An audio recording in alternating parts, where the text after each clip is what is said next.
വ്യത്യസ്ത സാഹചര്യങ്ങളിൽ നിന്ന് ഈശോ വിളിച്ചു ചേർത്ത രണ്ടു പേർ, ഒരാൾ മുക്കുവൻ, മറ്റൊരാൾ പണ്ഡിതൻ. തമ്മിൽ സാമ്യങ്ങൾ ഏറെ ഇല്ലാത്തവർ, ശൈലികൾ വ്യത്യസ്തം, നിലപാടിലും വ്യത്യാസങ്ങളുണ്ട്. അപ്പോഴും അവരെ ഒന്നാക്കി ചേർത്ത് നിർത്തുന്ന ഒരു ഘടകമുണ്ട്: കർത്താവീശോ മിശിഹായോടുള്ള സ്നേഹം.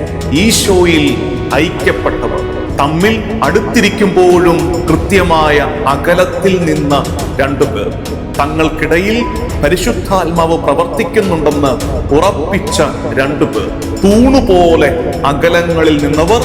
എന്നാൽ ആ തൂണ് പണിതുയർത്തിയത് സഭയെ.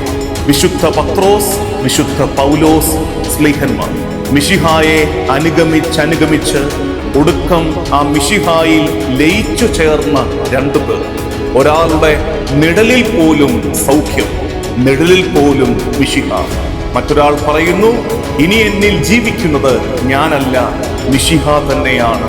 മിശിഹായിൽ ലയിച്ചു ചേർന്ന സഭയുടെ നെടും തൂണുകളായ പത്രോസ്, പൗലോസ് ശ്ലീഹന്മാരുടെ തിരുനാളിന്റെ പ്രാർത്ഥനകളും ആശംസകളും നമുക്ക് പരസ്പരം നേരാം. പത്രോസ്, പൗലോസ് പേരുള്ള നമ്മുടെ പിതാക്കന്മാരുണ്ട്, വൈദികരുണ്ട്, സഹോദരങ്ങൾ ഒത്തിരി പേരുണ്ട്. എല്ലാവർക്കും ഞാനും പൗലോസാണ്, പോളാണ്. ജിസൺ പോൾ വേങ്ങാശ്ശേരി എന്നതിലെ പോള് എൻ്റെ മാമോദിസ പേരാണ്. എൻ്റെ ഈ തിരുനാൾ ദിവസമാണ്. നിങ്ങളുടെ പ്രാർത്ഥനയിൽ എന്നെയും ഓർക്കണമേ എന്ന് സ്നേഹത്തോടെ അഭ്യർത്ഥിക്കുന്നു.